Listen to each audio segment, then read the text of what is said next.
Si Professor Malotikia, guys, oh. Nagmukhang tanga si Buitila dyan. Hello, KJC? Hello, ang mga disipulo ni Pastor Kibuloy. Magandang gabi sa inyong lahat. Ako'y pinakiusapan na magsalita. Usually nasa likod ng ako. Usually, na-interview ng SMNI. Bakit ako parating nagpapa-interview sa SMNI? Isang rason lamang po. Yun ay dahil sa ginawa sa SMNI. Kaya tuwing nag-iimbita sila, ako'y pumupunta at nag-explain. So maraming salamat sa SMNI. Alam po niyo, napakahirap kampanya na walang kandidato. Pero may pinunda na iniwan, may punda na iniwan si Pastor Kibuloy sa inyong lahat. Ang hindi natin makikita isang tao, pero equivalent to ng napakaraming tao na sumusuporta at nagmamahal sa kanya. Kayo po ang una sa kampanyang ito na nakagawa ng nationwide kick-off. At tumataas ang balahibo ko pag tinitingnan ko kasi wala silang kandidato.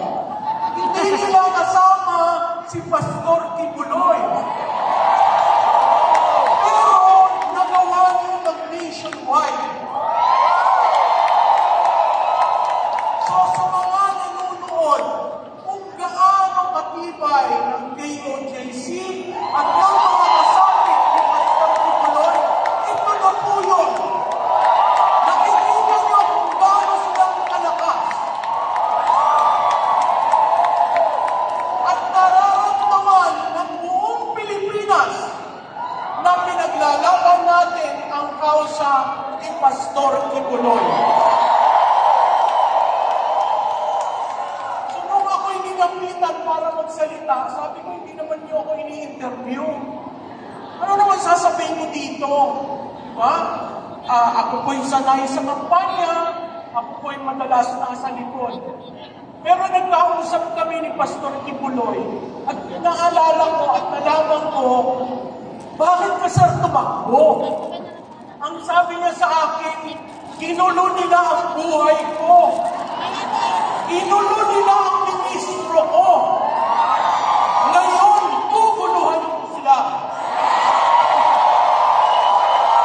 Kaya po ako'y gulat na gulat. Nung ako'y pumasok, sabi ko parang dumadagong-dong ang lugar.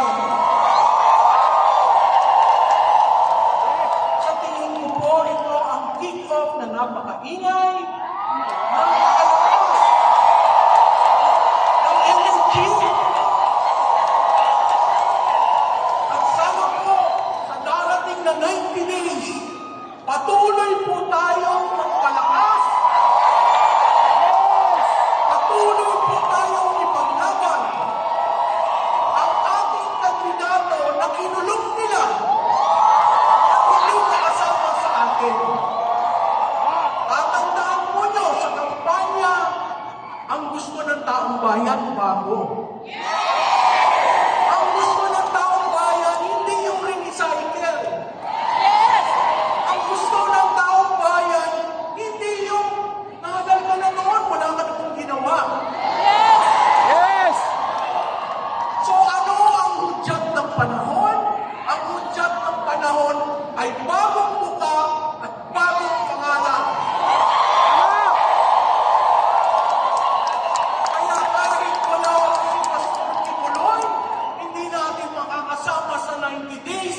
Kayo ang kapangyarihan. At tutulungan sa nais magawa ni Pastor Kibuloy.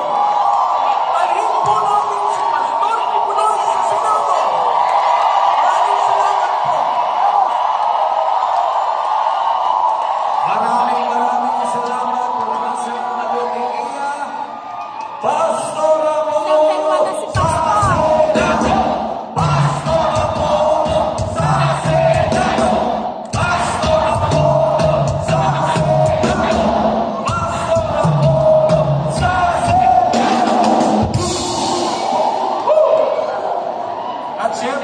Kanina po tayo ang nagtitipon-tipon ngayon dito po sa Inares dahil sa bayan din po tayo sinasamahan ng marami pang mga kababayan natin sa iba't ibang lugar sa Pilipinas, Luzon, Visayas at Mindanao. Ipakita natin anong numero ang iboboto natin sa Senado. Hindi ko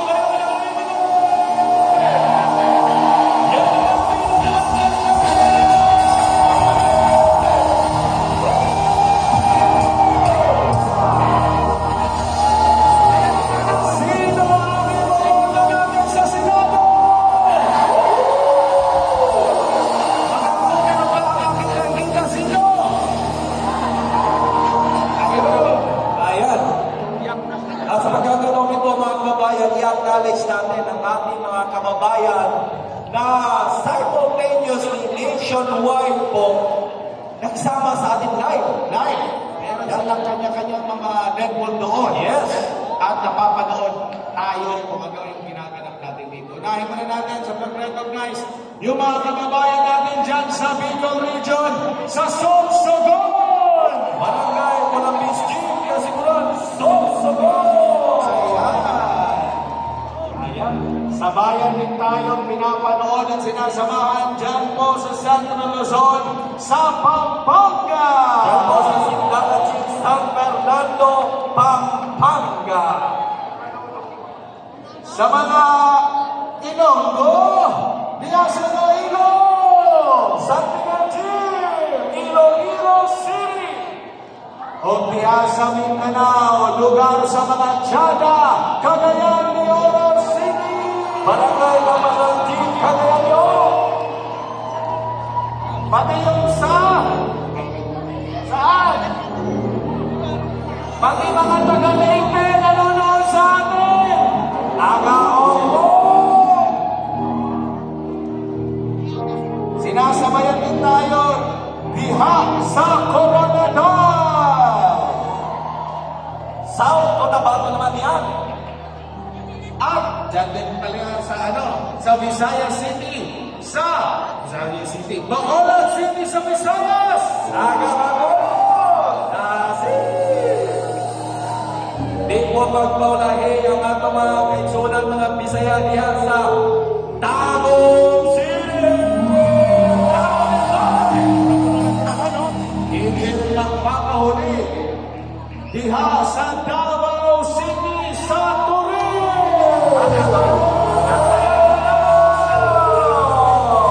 Pulo-pulo sa Bandalatan, Turin, Davao City. O diha sa sikat sa Digo City. Sikat kayo Digo City. Davao Densur. Sikat tayo. Davao Densur. Sa Digo City.